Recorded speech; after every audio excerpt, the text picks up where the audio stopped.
Assalamualaikum warahmatullahi wabarakatuh. Mga kapatid, ah, sa pananampalataya, kumusta kayo dyan? Alhamdulillah. Ang tatalakayin ko ngayon, yung big lie, great lie of Paul. Bakit?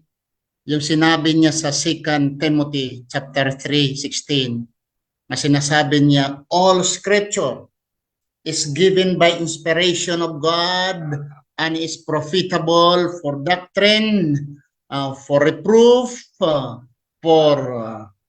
correction, for instruction, and righteousness. Okay, sakyan ko ito ang paniniwala nilang kay Paul. Pero actually, the scholars today, the Bible scholars today, rejecting itong 2 Timothy to be the book of Paul or written by Paul. The Bible scholars today rejected. Pero sakyan ko lang ang tradition na nagsasabi nga si Paul ang nagsulat nito. Tandaan natin na itong Timothy, in my research, sinulat daw ito in between 90 CE to 100 90 CE. The Timothy written between 90 to 190. So more or less about I will say a century. A century after after Jesus Christ. Because Jesus Christ ascended to heaven, they said that 33 AD, 34 AD. So sabihin na natin, ito kang Paul. Okay? Ang canonization, mga kapatid, yung pag-canonize sa Bible ay 400 AD. Granting na isinulat 190 or isinulat pa natin ito sa 90 CE. Pero ang canonization, very late 400 AD. Mayroon ako ditong aklat. Magpapatunay sa aking sinasabi, totoo po ba o hindi? Itong Bible na ito ay tinatawag the New American Bible. Ito ay the translated from original languages with critical use of all the ancient sources and the revised New Testament, authorized by the Board of Trustees, Confraternity of Christian Doctrine, and approved by the Administrative Committee Board of the National Conference of Catholic Bishops and the United States Catholic Conference. Dito ang Nihil Obstat, sila Stephen Hartgen, the New Testament, Stephen Hartgen, maraming mga pangalan dito. Idiretso ko lang ang kilalang-kilala niyo, mga kapatid. Imprimatur by John Cardinal Hinan, and re-imprint by protest by Jaime L. Cardinal Sin, Archiepiscopos Menelensis, August 31, 1984. Hindi ko sanay sa mga terminology nila. Copyright ito 1987 by Thomas Nelson Incorporated. Okay? Ano ang sinasabi nila tungkol about the New Testament? Okay? Dito sa page 29 of the introduction of Genesis, before Genesis. Okay? Dito sinabi nila dito, it was not until the 4th century, ibig sabihin 400 AD, okay, or CE, that the New Testament canon was finally fixed. Ibig sabihin, wala nang bawas, wala nang dagdag. Kailan lang nangyari? 400 AD or 4th century after Jesus. Okay? So, sa madaling sabi, mga kapatid, ang madaling sabi at tanong, Ilan ang libro tinanggap nila at ilang libro ni-reject nila? Or what are those books being rejected by the church? Kasi pinagmamalaki nila dito, the canonization, they were guided by the Holy Spirit. The council were guided by the Holy Spirit. Okay. Kung totoo ang sinabi ni Paul, accept with for the sake of consideration, for the sake of argument. Dahil Bible scholars today, they don't believe and they don't accept the 2 Timothy written by Paul. Basihan natin ang traditional na kay Paul ito. Okay? Kasi na-finalize at maraming aklat ho na nireject out of 200 plus sa aking research, 226 early Christian writing. Actually, sabi pa nga nila dito, dagdag pa dito, itong Bible na ito, sinabi pa dito, okay? Sinabi dito, basahin natin ha, yung pagpapatunay nila dito, ang talaga ang Bible ay, okay, sabi nila, okay, disputes about whether certain books should be in the New Testament continued for a while, especially the Hebrews. Dahil today, all scholars agreed na ang Hebrews, hindi ho si Paul ang nagsulat. Sa Hebrews, all the scholars today said Paul was not the author of Hebrews. Dito tayo, continuous. James, disputed pa ito kay James. 2 Peter, 2 and 3 John, disputed ito, and including the Revelation. Disputed ito. Ibig sabihin disputed, gina-argue pa, sama o hindi, inspired or hindi. Okay? And then, including Revelation. On the other hand, some books no longer in the canon were considered inspired at different times by some Christians. Prior to it, marami silang nireject which already accepted the early Christians to be books of the New Testament. Ano yung mga aklat na yon? Nga tinakwil nila, nireject nila during the final canonization. First and Second Clement. Mayroon palang First and Second Clement. Still, according to they are still inspired. This book are still inspired. First and Second Clement. Wala na yan dyan sa Bible. Tinanggal na dyan. Tinanggal sa Catholic, tinanggal din sa Protestante. And Didache, and the Shepherd of Hermas. The Shepherd of Hermas. It was not until the 4th century that the New Testament canon was finally fixed. During the, pag finally fixed na, tinanggal ito. Tinanggal itong First Clement and Second Clement, Didache, and Shepherd of Hermas, tinanggal ito, which according to them, the early Christians considered these books to be inspired word of God. Tanong, itong Timothy, bakit nasabi ako sinungaling si Paul? Dahil kung hindi siya sinungaling, sinasabi dito, all scripture. Sige nga, tingnan niyo. All scripture. Kung all scripture is given by inspiration, wala nang canonization. Wala nang canonization. About of 226 sa aking research na mga pangalan ng aklat, dapat accepted na yung lahat dahil all scriptures. Sino nagsabi sa kanya? Although sabi nga nila, hindi si Paul ang nagsulat dito. Pero kini-question ko ito dahil maraming mangmang na Kristiyano, maraming mga fanatic na mga Kristiyano, still they are believing to this verse at ginamit nila ito to justify other books, other theologians, or other Bible teachers. They are using this 2 Timothy 3:16 to brainwash the mind of their believers, of their followers. Nga ito ay salita ng Diyos. Masaklap pa, hindi pa sinasabing salita ni Paul, salita ni Paul. Hindi, salita ng Diyos. Ang Diyos nagsasabi. Hindi nga alam eh.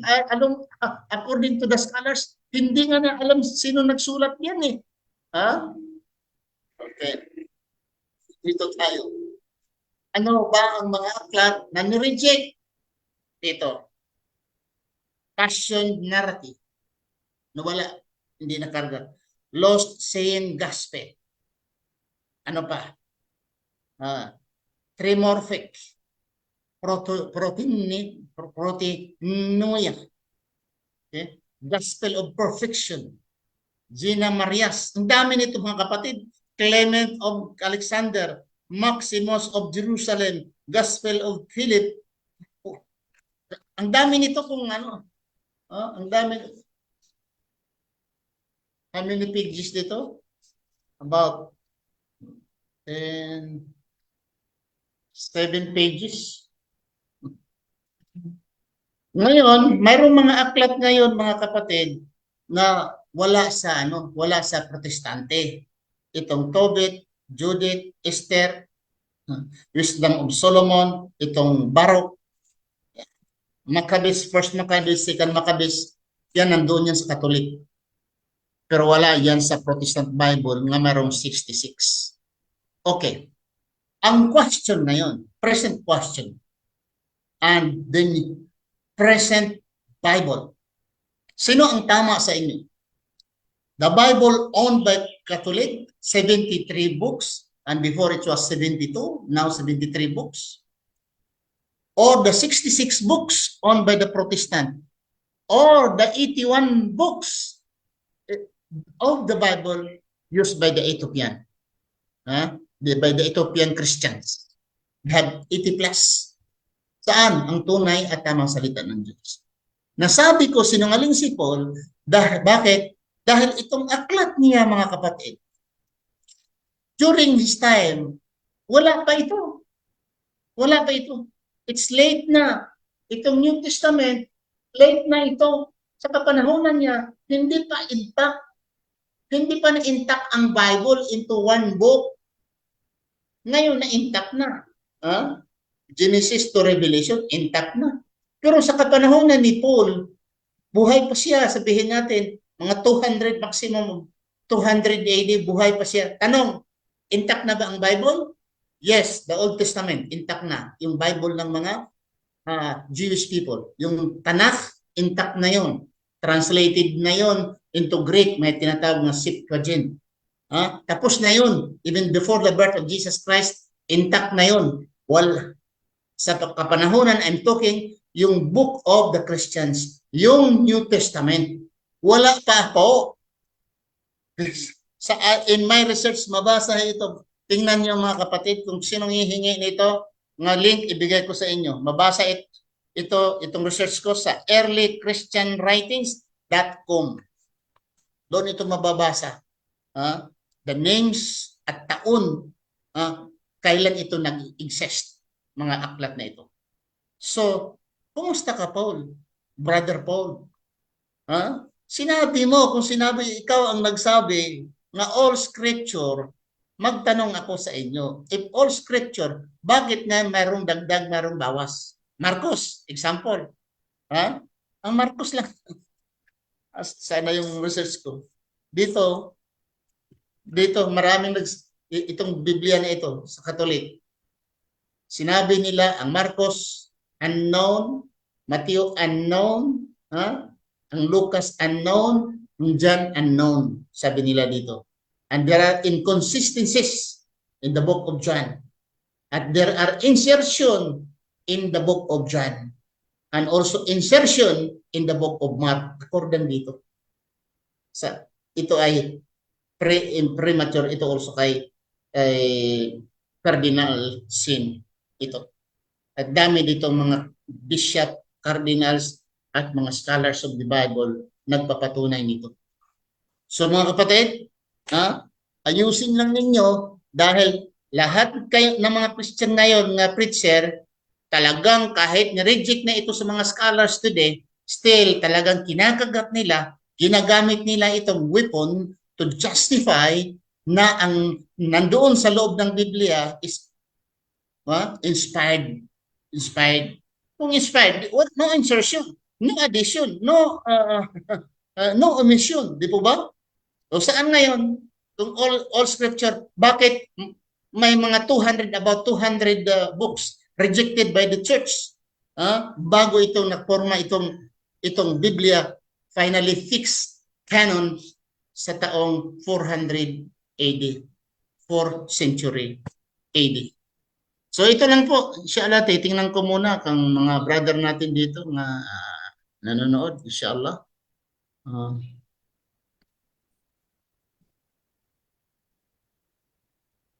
May mga comment dito, tingnan natin.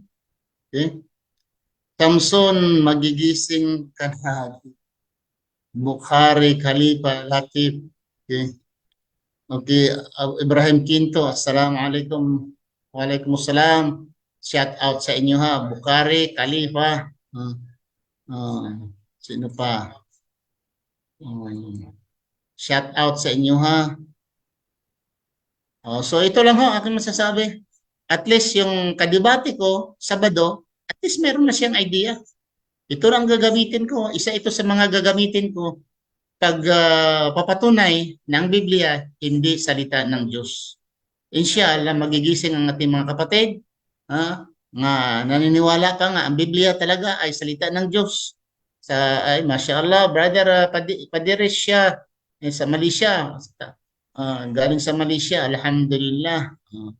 So ito po, mga kapatid, hindi naman tayo namimilit, pero ang mga scholars niya mismo, kahit nga ang Britannica Encyclopedia, ano pang, ito pa, basahin ko yung maganda itong sinabi ng Britannica Encyclopedia. May research ako dito na sinasabi ng Britannica Encyclopedia. Saan ba yun? Sa Britannica Encyclopedia. Ano sinasabi ng Britannica Encyclopedia? Okay. Ayon dito sa Britannica, www.britannica.com, ang topic ay Bible. Sabi dito sa Britannica Encyclopedia, naniwala siguro kayo nitong Britannica Encyclopedia. Okay? In the New Testament canon of 27 books, 21 are called letters. 21 are called letters. Ibig sabihin, 6 lang dito pala ang tinatawag na gospel, kasi 27 among the 21 lang out of 27, 21 lang ang tinatawag na letters. And even the revelation to John, itong revelation, Apocalypse, still letter, sulat din pala yan. Starts the ends in the letter from letter form. On the 21 and 13 belong to Pauline corpus. Ang out of 21 raw, 3 nito ay kay Paul. Letter to the Hebrews is included in the Pauline corpus in the East, but not, however, in the West. Ito palang Hebrews, tinanggap ito in the East. Ibig sa East, itong sa Middle East, ito sa Pilipinas, sa Japan, sa Korea, sa East, tinanggap ito ang Hebrews, nga si Paul ang nagsulat. Pero, however, sinabi na dito, in the West, however, in the West, but not in the West. However, but not in the West. I will read again. The letter to the Hebrews is included in Pauline corpus in the East, but not, however, in the West. Ang ibig sabihin, sa kanluran ay hindi tinatanggap nila ang Hebrews na sinulat ito ni Paul. Kaya ang taga-kanluran. 3 letters of this corpus, the pastoral letters, are pseudonyms. Yung mga pastoral letters, pseudonyms. Ang ibig sabihin ng pseudonyms, gumagamit lang sila ng alias. Hindi talaga pangalan, kundi alias lamang, pseudonyms. And thus are not considered here. Hindi ito consider dito. On the remaining 10, the letters to the Colossians, Ephesians, are formed that are hand of a later Pauline follower, and the 2 Thessalonians is spurious. Ang Colossian daw, ang Ephesians are from the hand of the later Pauline follower. Ang ibig sabihin, ang Colossians ay hindi sinulat ni Paul, pati ang Ephesians. Okay? Ito daw ang sinulat sa kanyang later na mga follower, ang nagsulat sa Colossians and Ephesians. Ang dagdag pa, na the second Thessalonian is spurious. Spurious. Alam mo yung spurious? walang dangal. Ibig sabihin, hindi, cannot be trusted. Spurious. In other words, doubtful books ang second Thessalonians. How this Pauline corpus was collected and published remains obscure. Paano daw ito kinukolekta? Remains obscure. Hindi klaro. But letters as a part of the Holy Scripture were early established phenomenon of Christianity. Paano ito nabuo? Ito isang phenomenon nga scripture nga ginawa sa mga Kristiyano. Phenomenon, ibig sabihin, phenomenon minong there is no basis and proof. Phenomenon yung pangyari lang. Okay? The church was poor and widespread, and in the early stages expected an imminent parousia. More formal sacred writings were thus superseded in importance by letters, okay, that answered practical questions of the early churches. The letters of Paul were only about 2 to 30 years after the crucifixion. Nag-start pala ang aklat ni Paul after the crucifixion of Jesus Christ, 20 to 30 years. Imagine, is it easy to recall the happening? Kung sino yung mga disciples, anong pangyayari? Kasi nagsulat pala si Paul starting 20 to 30 years after the crucifixion. Tandaan natin, si Jesucristo, hindi na umabot ilang taon after the crucifixion. According to the Bible, not according to the Quran. Kinuha na siya ng Diyos. Eh si Paul pala sinulat not during the time of the apostles, not during the time of Jesus Christ, 23 years or 20 to 30 years later. Ibig sabihin, 2 decades to 30 decades, sinulat itong aklat ni Paul. Paano ho maging credible iyan? Ang mga encyclopedia nagsabi niya na, in general, the answered questions of churches that he had founded. Kinsang nag-founded? Si Paul. Sabi pala si Paul pala ang nag-founded sa Christianity. The answered question of churches that he had founded, he referring to Paul. When all the Pauline letters as a corpus were first known, is difficult to determine. Mahirap daw ito bibilangin na ito ba talaga kay Paul. Because Pauline theology and some quotation and allusions were certainly known at the end of the first century. Nakilala lang itong sinulat ni Paul, the end of the first century. Nang ibig sabihin, 80, 90 AD, wala na si Kristo, saka na nakilala. Okay? The Paul letters probably were collected and circulated for general church use by the end of the first century. Nang ibig sabihin, ang sinulat ni Paul, the end of first century lamang sumikat. The disciple of Paul, yung mga apostolis ni Paul, possibly, sinabi pa di possibly, Onesimus, may have used Ephesians as a covering letter for the whole collection. It continues, mga kapatid. Ang haba-haba dito eh.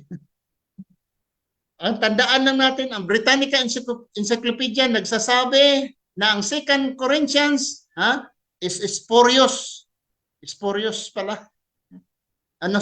Sorry, 2 Thessalonians, not 2 Corinthians, 2 Thessalonians, spurious, sabi nila.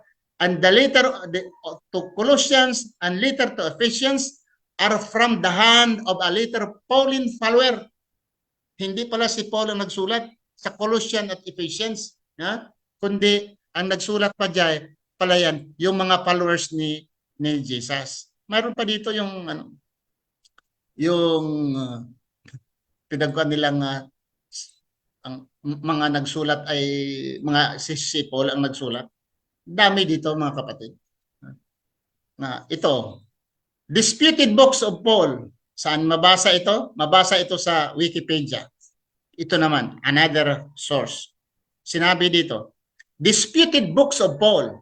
Several addition letter bearing Paul's name are disputed among the scholars. Disputed, pinagdidipitihan ng mga scholars na hindi yan kay Paul. Okay.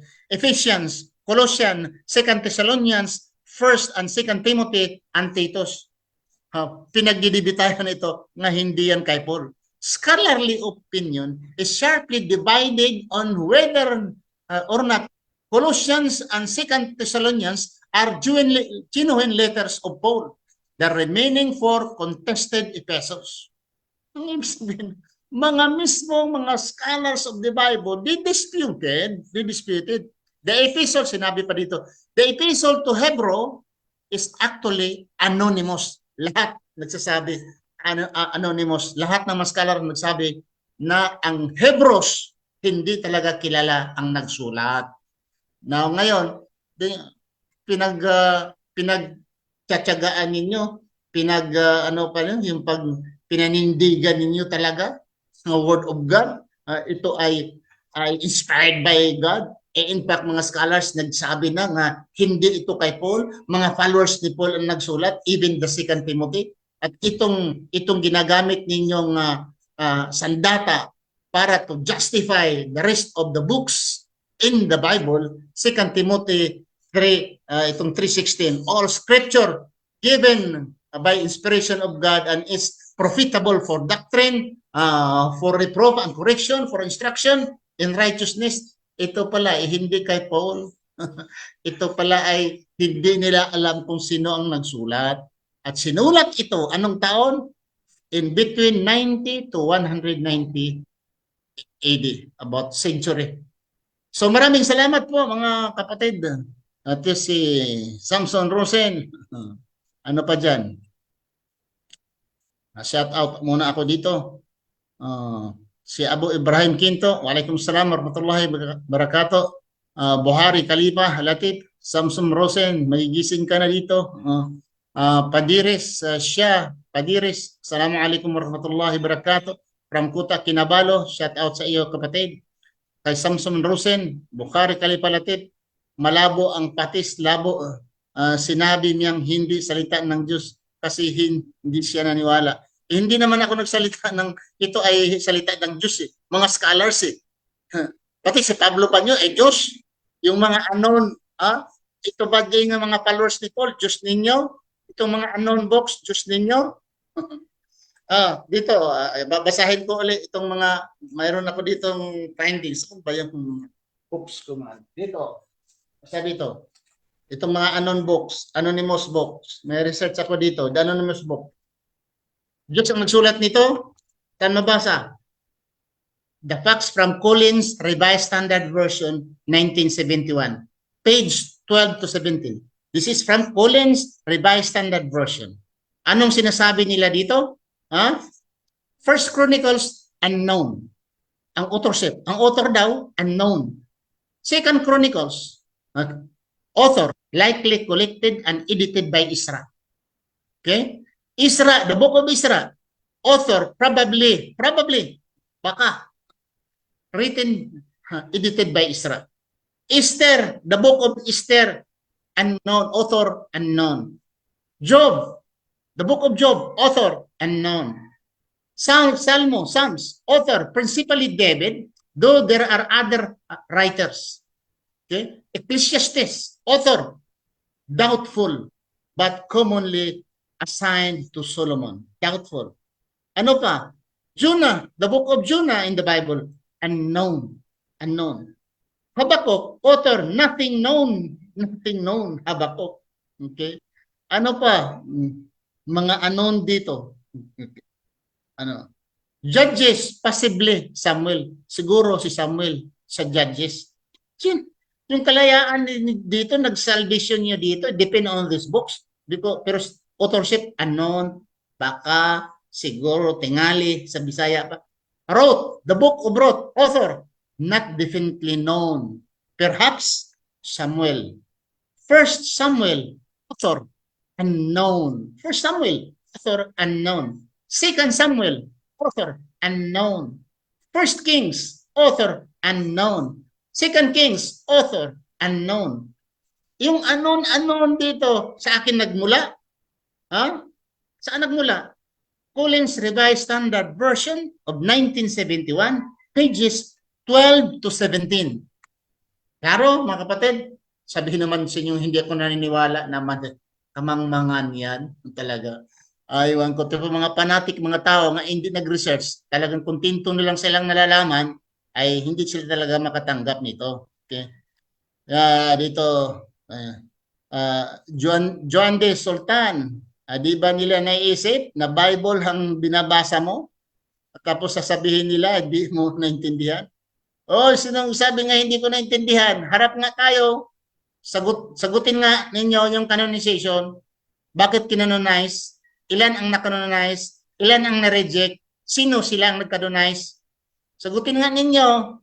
Kung all scripture written by inspiration, no need sa canonization. Alam ba niyo what is canonization? Ang canonization, meaning ito ay parang measuring rod or a stick. Ito ay sumbanan, standard, what to accept and what to reject. They rejected 200 books. According to my research dito, ito. Ito. About 200 books na-reject nila. Saan mabasa ito? Sa earlychristianwritings.com. Kung gusto ninyo, puntahan ninyo mismo. Okay, sige, i-type ko dito para mapuntahan ninyo ito. HTTP para mapuntahan ninyo early Christians